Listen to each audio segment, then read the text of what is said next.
మొదటి అధ్యాయము 19, 20 వచనాలు చదువుకుందాం. రూతు 19, 20 వచనాలు. వారు బెత్లెహేమునకు వచ్చినప్పుడు ఆ ఊరి వారందరూ వారి యొద్దకు గుంపు కూడి వచ్చి, ఈమె నయోమి గదా అని అనుకొనుచుండగా, ఆమె సర్వశక్తుడు నాకు చాలా దుఃఖం కలుగజేసిన గనుక నన్ను నయోమి అనక మారా అనుడి. దేవుని నామానికి స్తోత్రం. మారా అనుడి. మారా అనగా చేదు అని అర్థం. ఉదయకాల సమయంలో చేదు లేని వ్యక్తి లేడు, చేదు లేని పశువు లేదు, చేదు బుడ్డి లేని పక్షి కూడా లేదు. ప్రతి వారి కడుపులో చేదనేది ఖచ్చితంగా ఉంటుంది. చేదనేది. ఎందుకుంటుంది? షుగర్ ఎందుకొస్తుంది అనంటే, ఆ చేదు బుడ్డికి మనం తినుతున్న షుగర్ అంతా కూడా దానికి తట్టుకొని బయటికి వెళ్ళిపోవాలంట. అలాంటిది ఆ షుగర్ అంతా దానికి అటాక్ అయినప్పుడు, ఆ చేదు అనేది లేకోకుండగా షుగర్ అయిపోయినప్పుడే ఆ బ్లడ్ అంతా కూడా షుగర్ అయిపోయి మనల్ని బలహీనపరుస్తూ ఉందంట. అలాంటి చేదు మనం చదువుకున్న లేఖన భాగంలో రూతు చేదు అనుభవాన్ని లేకుంటే మనం అనుకోవచ్చు ఆమెకు షుగర్ వచ్చిందనుకోవచ్చు.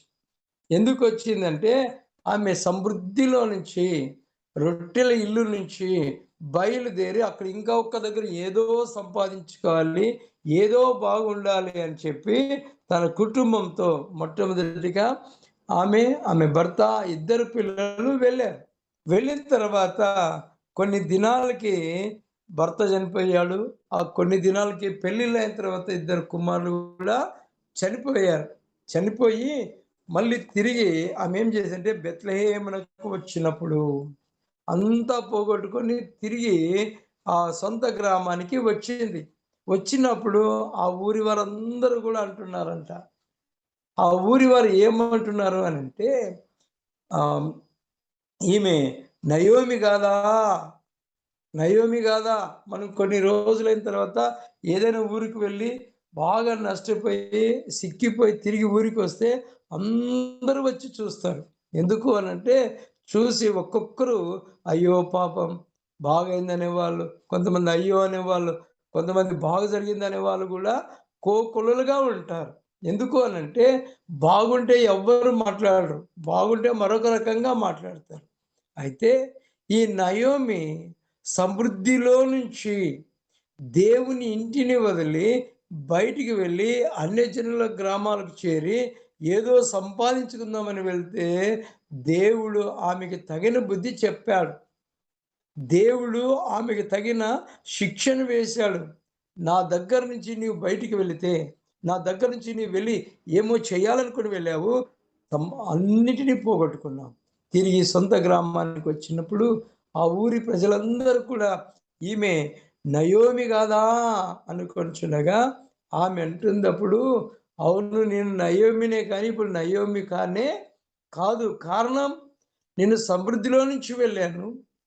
మరి సమృద్ధిలో నుంచి వెళ్ళి అంతా పోగొట్టుకొని తిరిగి నా సొంత గ్రామానికి వచ్చినప్పుడు నేను నయోమిని కాదు, సర్వశక్తుడు నాకు చాలా దుఃఖం కలుగజేసెను. మరి ఈమె చేస్తున్న నేరం ఏంటంటే, దేవుడు పొమ్మనలేదు. దేవుని చిత్తం లేదక్కడ. దేవుని చిత్తం లేకుండగా తన సొంత ఆలోచనల చేత వెళ్ళి, తన సొంత ఆలోచనల చేతను వెళ్ళి సమస్తమును పోగొట్టుకున్నది. పోగొట్టుకున్న తర్వాత మళ్ళీ అంటుంది, సర్వశక్తుడు నాకు దుఃఖము కలుగజేసెను. ఏమన్నా న్యాయముందా ఆమె దగ్గర? ఏమైనా దయ ఉందా? దేవుడు చేసిన మేలును, దేవుని ఇంటిని, సమృద్ధిని విడిచిపెట్టి, ఏమి లేని దగ్గరికి వెళ్ళి, సమస్తమును పోగొట్టుకొని, ఆ భయంకరమైన విగ్రహారాధన ప్రజలతో కలిసి, తన కుమారులకు విగ్రహారాధికుల యొక్క పిల్లలను కూడా చేసి, దేవుని దృష్టికి అన్యాయం చేసి, ఆమె అంటుంది, సర్వశక్తుడు నాకు అన్యాయం చేశాడు. ఎంత బాధ! మనం గూడా కొన్ని సార్లు మనం దేవుని చిత్తకుండగా, ప్రార్థన లేకుండగా ఏమేమో చేయడానికి వెళితే, ఏది ఆశీర్వాదకరంగా జరగకున్నప్పుడు మనం కూడా బాధతో అంటాం. ఎంత ప్రార్థన చేస్తే ఏముందండి? ఎక్కడికి పోతే ఏముందండి? ఏం ప్రార్థన అంటాం. అయితే మనలో ఒక లోపం ఉంది. ఆ లోపాన్ని సరిచేసుకోకుండా, ఒప్పుకోకుండగా మనంటాము, దేవుడు నాకు అన్యాయము చేశాడు. దేవుడు ఎప్పుడు గూడా అన్యాయము చేయడు. ఎందుకు? ఆయన పిల్లలం గనక, ఆయన రక్తంలో కడగబడ్డాం గనక, ఆయన ముద్ర మన మీద వేశారు కాబట్టి, ఆయన మనల్ని ఎన్నడూ గూడా చెయ్యి విడువడు. ఎందుకు అనంటే, ఆయన మన తండ్రి గాబట్టి చెయ్యి పట్టుకొని నడిపించే ఆ తండ్రిని మనం ఏమంటున్నామంటే, అన్యాయం చేసి నన్ను చాలా దుఃఖం కలుగజేసిన గనక నన్ను నయోమి అనొద్దండి. మారా అనండి. మారా అనగా చేదు అనుభవం. మన జీవితంలో అన్ని చేదు అనుభవాలొచ్చినప్పుడు, బాధలొచ్చినప్పుడు, దుఃఖమొచ్చినప్పుడు దేవునికి మనం మహిమ తెచ్చేది వదిలిపెట్టి, దేవుడు ఎక్కడికి వెళ్ళినా దేవుడు, దేవుడు, దేవుడని అనే వారికందరూ కూడా దేవుడు లేడు, నాకు అన్యాయం చేశాడని మనము చెప్తాం.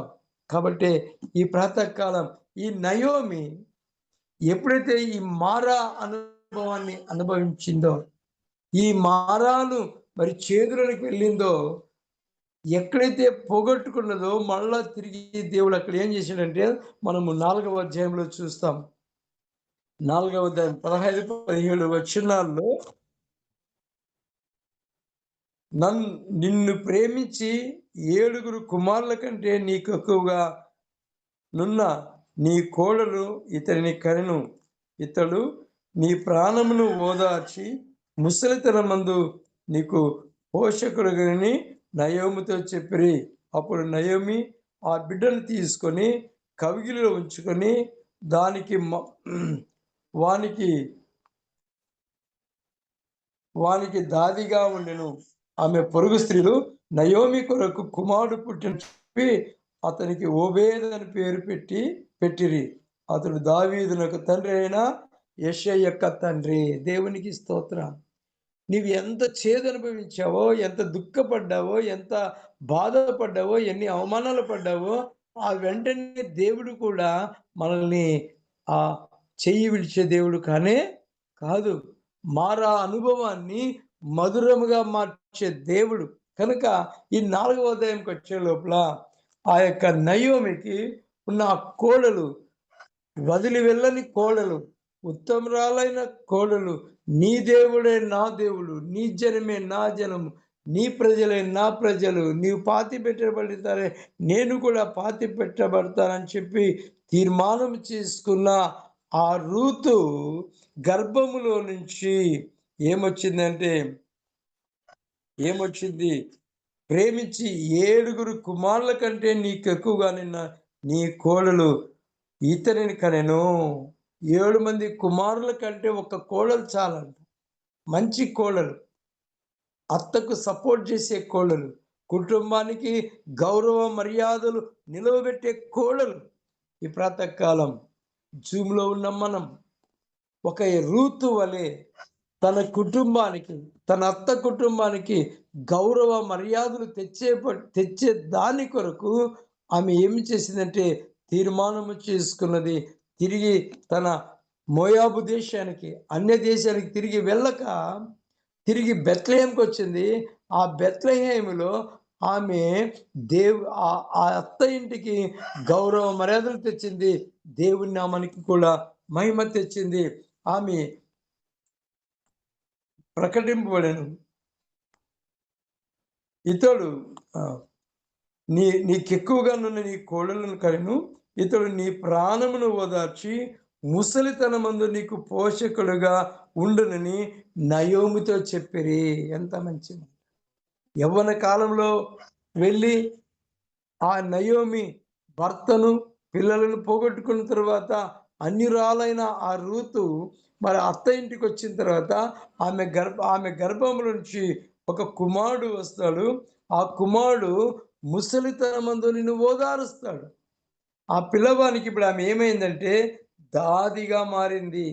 దాదిగా ఎందుకు అనంటే ఆ అవ్వ దగ్గర పెరిగితే ఆ అవ్వ కథ రూపంలో తన చరిత్ర చెప్పుకుంటూ, తన చేదు అనుభవాన్ని చెప్పుకుంటూ కాలయాపన చేస్తూ ఉంటుందని ఆమెను దాదిగా ఉంచారు.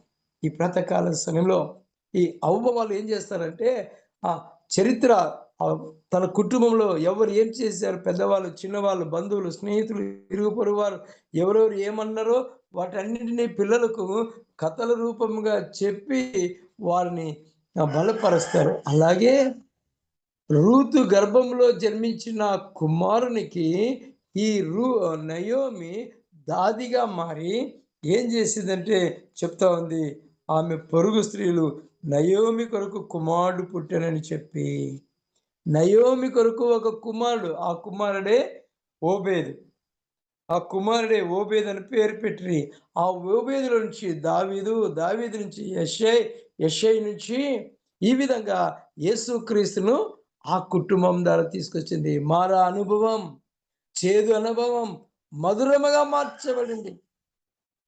మన జీవితంలో కూడా ఎన్నో మారాలుండొచ్చు, ఎన్నో దుఃఖాలుండొచ్చు, ఎన్నో కష్టాలుండొచ్చు, ఎన్నో బాధలుండొచ్చు, ఎన్నో నిందలుండొచ్చు, ఎన్నో హింసలుండొచ్చు, ఎన్నో ఆర్థిక సమస్యలతో కొట్టుమిట్టాడుతుండొచ్చు. కానీ శోధించబడిన తర్వాత సువర్ణముగా మార్చబడతాం. మారా అనుభవం మధురముగా మార్చగలవు నీవు మహోన్నతుడా, నీ కృపలో నేను నివసించుట నా జీవిత ధన్యతయున్నది. మారా అనుభవం, ఆ నయోమికి మారా అనుభవాన్ని తండ్రి అయిన దేవుడు ఏ దేవుణ్ణైతే ఆమె అన్యాయం చేశాడు అన్నాడో ఆ దేవుడే ఆమెను ఏం చేశాడంటే మధురముగా మార్చి ఆ నయోమిని, ఆ నయోమి వంశంలో నుంచే యేసుక్రీస్తు ఈ లోకానికి వచ్చేటట్లు చేశాడు. ఈ ఉదయకాలం మనందరి జీవితాల్లో కొన్ని కష్టాలైన తర్వాత, కొన్ని బాధలైన తర్వాత మనకు కూడా ఒక వెలుగు వస్తుంది. మరొకరిని చూసుకుందాం. బైబిల్ గ్రంథంలో మారా అనుభవించిన వ్యక్తి ఆదికాండము 37వ అధ్యాయం 28వ వచనం. ఆదికాండము 37వ అధ్యాయం 28వ వచనం. మిద్యానీయులైన వర్తకులు ఆ మీదుగా వెలుచుండగా వారు ఆ గుంటలో నుండి యోసేపును పైకి తీసి ఆ ఇష్మాయేలీయులకు 20 తులముల వెండికి అతనిని అమ్మివేసిరి. వారు యోసేపును ఐగుప్తునకు తీసుకొని పోయిరి. దేవునికి స్తోత్రం కలుగును గాక. మరి ఇక్కడొక వ్యక్తి నీతితో, విశ్వాసముతో తండ్రి ప్రేమించినటువంటి ఒక ప్రత్యేకమైన వ్యక్తి యోసేపు. యోసేపుకు పేరు, యోసేపుకి ఏం పేరు ఉందంటే, యోసేపు పేరుకు అర్థం ఫలించడి కొమ్మ. ఫలించడి కొమ్మ అని అతను పుట్టినప్పుడు అతనికి ఒక మంచి పేరు పెట్టాడు. తండ్రి ప్రేమించిన కుమారుడు. ఆ తండ్రి అతనికి విచిత్రమైన వస్త్రాలు కుట్టించి అతనిలో దేవుని ప్రేమను చూసుకుంటూ ఉండేవాడు. అయితే ఈ అన్నలు ఆ యోసేపును చూసి ఏం చేశారంటే అసూయ, ఈర్ష్య, మత్సరంతో నిండుకున్నారు. సొంత అన్నలే, సొంత వారే, ఒకే గర్భంలో పుట్టిన వారే, ఒక తండ్రి కుమారులే. కానీ ఒక వ్యక్తి ఎదుగుతూ వస్తుంటే, ఒక వ్యక్తి ఆశీర్వదించబడుతూ ఉంటే ఆ అన్నలు అతని మీద పగ పట్టారు. ఒకరోజు ఆ అన్నల దగ్గరికి యోసేపు వెళ్తే వాళ్ళందరూ మాట్లాడుకున్నారంట, ఒరేయ్, తండ్రి ప్రేమించిన కుమారుడు మన దగ్గరికి వస్తా ఉన్నాడు, వాడిని ఏం చేద్దామని. వారందరూ ఒక్కొక్కరు ఒక్కొక్క రకంగా ప్లాన్లు వేశారు. చంపేద్దాం, గుంటలో పడేద్దాం. చివరికి ఏమనుకున్నారంటే వీరు చంపేసినా, గుంటలో పడేసినా ప్రయోజనం లేదు, కానీ వీడిని అమ్ముకుంటే డబ్బులొస్తాయి, వీడిని అమ్ముకుంటే డబ్బులొస్తాయి. నేటి దినాల్లో మనం కూడా తెలుసో తెలియక దేవుణ్ణి అమ్ముకుంటున్నాం. ఒకనాటి పూటి కొరకో, లేకుంటే ఈ లోక ఆశల కొరకో ఏం చేస్తున్నామంటే దేవుణ్ణి కూడా అమ్ముకున్న వారు కొల్లలుగా ఉన్నారు. కాబట్టి ఈ ప్రాతకాల సమయంలో యోసేపును ఆ యొక్క వర్తకులకు, ఇష్మాయేలీయులకు ఏం చేశారంటే మిద్యానీయులైన వర్తకులకు వెళ్ళుచుండగా వారు ఆ గుంటల నుండి యోసేపును పైకి తీసి ఏం చేశారు, వాళ్ళు పడవేసింది వాళ్ళే, పైకి తీసింది వాళ్ళే.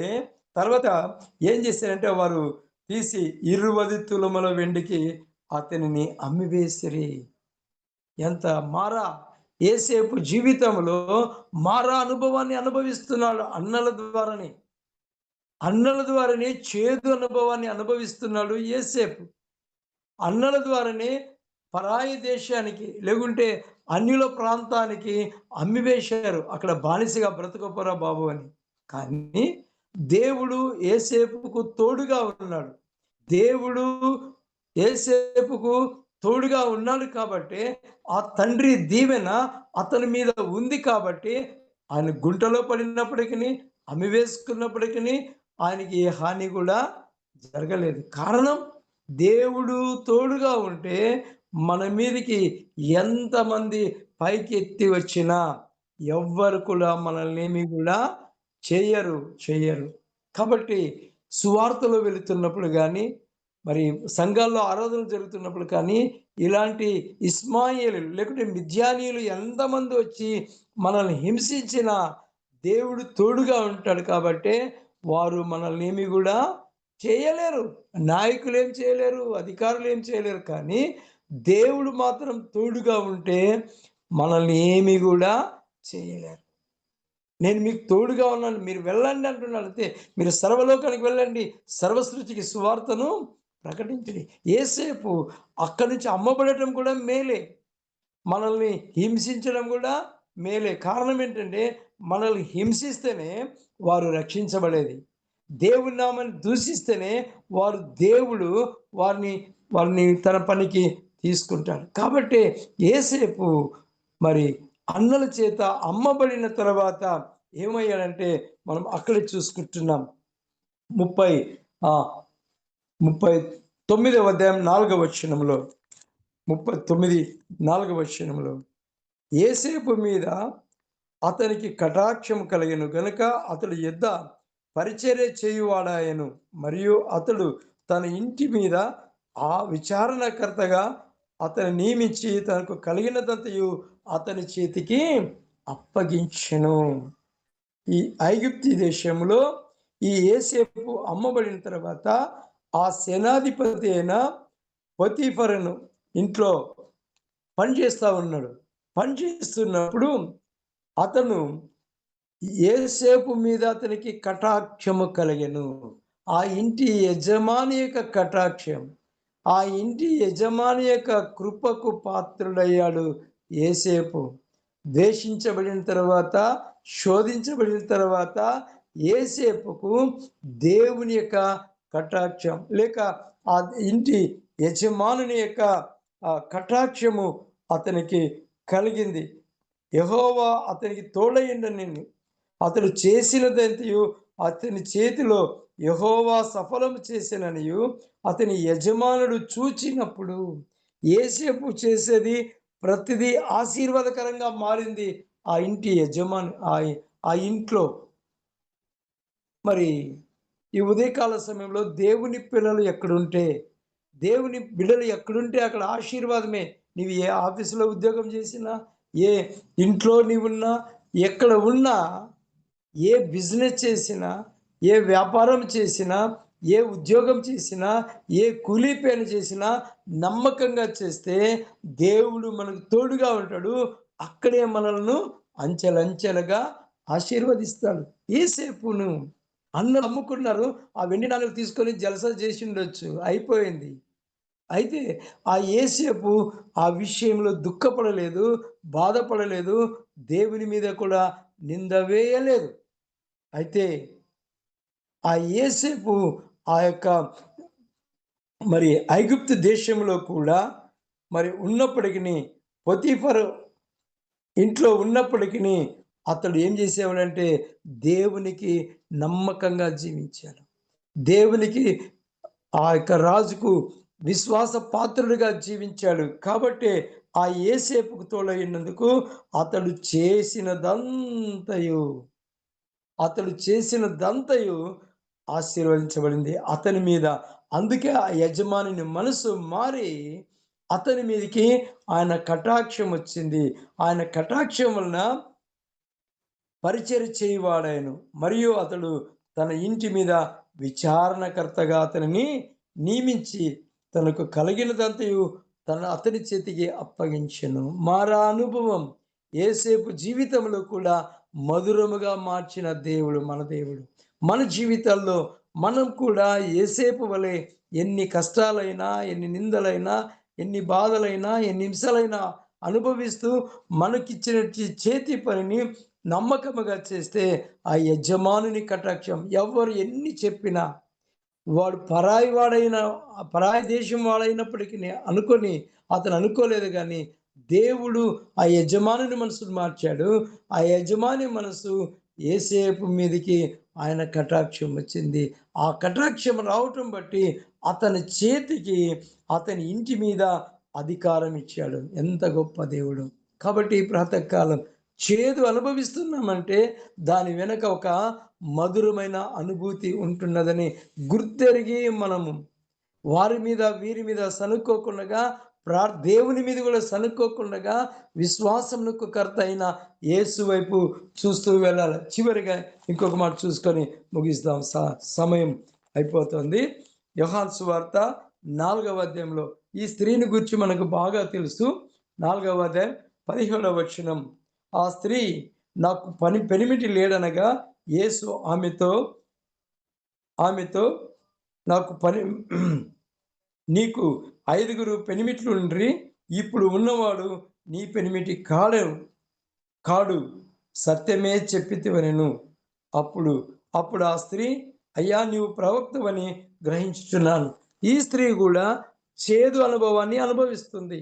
ఈ స్త్రీ ఎవరంటే సమరయ స్త్రీ. ఈ స్త్రీ మరి ఎప్పుడు కూడా సమాజంలోనికి వచ్చింది కాదు.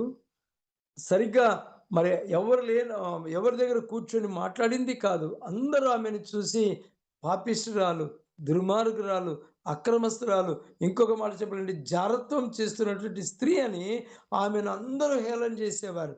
చేదులో ఉంది ఇప్పుడు. కానీ ఆ స్త్రీ ఒకరోజు ఏం చేసిందంటే బావి దగ్గరికి మధ్యాహ్నం 12 గంటల సమయంలో నీళ్లు తెచ్చుకుందామని వచ్చింది. వచ్చినప్పుడు ఆ సమయంలో యేసు ప్రభు కూడా ఆ మార్గం గుండుగా వెళుతూ శిష్యులతో కలిసి ఆయన ఆ శిష్యుల్ని ఊర్లోకి వెళ్ళి తినడానికి ఏమైనా తీసుకురాపని పంపించి ఆయన బావి దగ్గరికి వచ్చాడు. కారణం చేదు అనుభవిస్తున్న ఆ స్త్రీ దగ్గరికి, చేదులో ఉన్నటువంటి ఆ పాపాత్ములైన ఆ స్త్రీ దగ్గరికి, లేకుంటే ఆ శ్రమ స్త్రీ దగ్గరికి వచ్చి ఆ బావి దగ్గరికి వచ్చి ఆమెతో మాట్లాడుతూ ఉన్నాడు. చూడండి, ఒక్క స్త్రీ ఒక్క పురుషుడు మాట్లాడితే చాలామంది చాలా రకాలుగా ఆలోచన చేస్తారు. చాలా దురాలోచనలు కలిగి ఉంటారు. కానీ ప్రభువు అక్కడ బావి దగ్గర ఆమెతో మాట్లాడుతున్నాడు. ఎప్పుడు కూడా పిలువని పిలుపది. ఎవరు కూడా ఆమెను అమ్మా అని పిలిచినా పాపాన పోలేదు. కారణం ఆమె పేరే మరి అందరికీ ఇష్టం లేనిది, పేరు లేని స్త్రీ. ఆ స్త్రీకి పేరు లేదు, సమరయ స్త్రీ అని పేరుంది. కానీ ఆమె దగ్గరకు వచ్చి అమ్మా అమ్మా ఈ ఉదయకాలం నన్ను కూడా ప్రేమతో ఆయన పిలుస్తున్నాడు. అమ్మా త్రాగడానికి నీళ్ళు ఇస్తావా అంటే ఆమె బిత్తరపోయిందేమో. అక్కడ ఎవరు లేరు కదా, ఆమె ఎన్నో దురాలోచనలతో నిండుకొని ఉంటుంది. కానీ అయ్యా మీరు యూదులు, మేము సమరయులము, మాతో మీకు నీళ్లు త్రాగటం అంటే అప్పుడు ప్రభు ప్రేమతో ఆమెతో మాట్లాడాడు కదా. నీవిచ్చే నీళ్లు త్రాగితే మరలా దాహము కొంటారు, నేనిచ్చి నీళ్లు త్రాగితే మరెన్నటికి దాహము కొనరు. అయ్యా నీళ్లు తే అన్నప్పుడు ఆమె చేదు అనుభవాన్ని అక్కడ తెలియజేస్తున్నాడు. ఆ స్త్రీ నాకు పెనిమిటి లేడనగా ఎంత మంచి. అప్పుడు ప్రభు హృదయ రహస్యమును ఎరిగిన దేవుడు ఆమె హృదయంలో ఉండే ఆమె పాపాన్ని అంతటిని కూడా తన అద్దంలో చూపిస్తున్నాడు. నీకు పెనిమిటి లేడంటున్నావు, మరి ఇప్పటికే నీకు ఆమె ఆమెతో నీకు పెనులని చెప్తున్న మాట నిజమే. నీకు 5 పెనిమిట్లుండ్రి. ఇప్పుడున్నవాడు కూడా నీవాడు కాదు.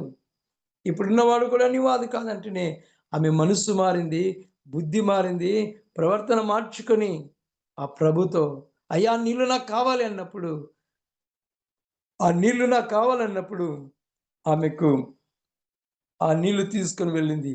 అయితే ఆ స్త్రీ ఆ నీళ్లు త్రాగిన వెంటనే ఆమె కన్నులు తెరవబడ్డాయి, బుద్ధి మారింది, మనిషి మారి ఏమైందంటే చివరిగా 4వ అధ్యాయం 39వ వచనంలో చక్కటి మాట ఉంది కదా, నేను చేసినవన్నీ నాతో చెప్పానని సాక్ష్యం ఇచ్చిన స్త్రీ యొక్క మాటను బట్టి ఆ ఊరిలోని సమరయులలో అనేకులు ఆయనందు విశ్వాసం ఉంచిరి. ఈ చేదు అనుభవం, ఈ సమర స్త్రీ చేదులో అనుభవిస్తున్న ఆ చేదును మధురముగా మార్చిన దేవుడు. ఎంత మంచి దేవుడు!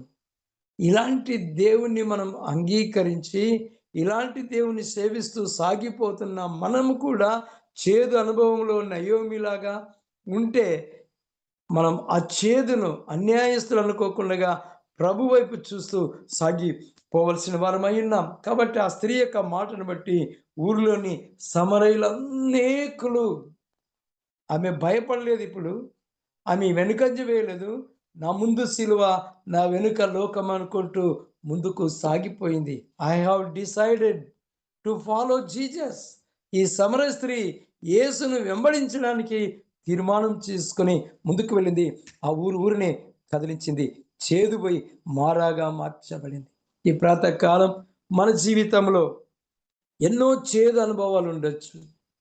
మన జీవితంలో ఎన్నో నిందలు ఉండొచ్చు, ఎన్నో కష్టాలు ఉండొచ్చు, అవమానాలు ఉండొచ్చు. కానీ దేవుని మీద నింద వేయకోకుండగా, దేవునిని అన్యాయస్తులు అనుకోకుండగా, దుఃఖపడుకోకుండగా మనం ఏం చేయాలంటే ఆయన దగ్గరకొచ్చి తీర్మానం చేసుకొని ఒక నయోమి వలె, ఒక యేసేపు వలె, ఒక సమరయ స్త్రీ వలె మన చేదును పోగొట్టిన ఆ దేవుని వైపు చూస్తూ, నయోమి ద్వారా యేసుక్రీస్తు ఈ లోకానికి వచ్చాడు. యోసేపు ద్వారా ఆ కుటుంబం, ఆ పట్టణం, ఆ దేశమంతా కూడా ఆశీర్వదించబడింది. ఆ ఒక సమరయ స్త్రీ ద్వారా ఆ సమరయ పట్టణమంతా కూడా, ఊరి వారందరూ కూడా యేసు దగ్గరికి వచ్చారు. ఊరిని కదిలించిన సమరయ స్త్రీ, ఊరిని కదిలించిన ఆ సమరయ స్త్రీ చేదు వెళ్ళింది. ఈరోజు ఈ బైబిల్‌లో ఆమెను గురించి మనం చదువుకుంటున్నాం. మనం కూడా అన్ని విషయాల్లో దేవుని యందు భయభక్తులు కలిగి, విశ్వాసమునకు కర్తైన యేసు వైపు చూస్తూ, ఈ అంత్య దినాల్లో ఎన్ని శోధనలు వచ్చినా, ఎన్ని మారానుభవాలు వచ్చినా ప్రభువైన యేసు వైపు చూస్తూ, యేసయ్యా నీవుంటే నాకు చాలయ్యా అనుకుంటూ సాగిపోవడానికి పరిశుద్ధాత్మ దేవుడు మనకు సహాయం చేయునుగాక.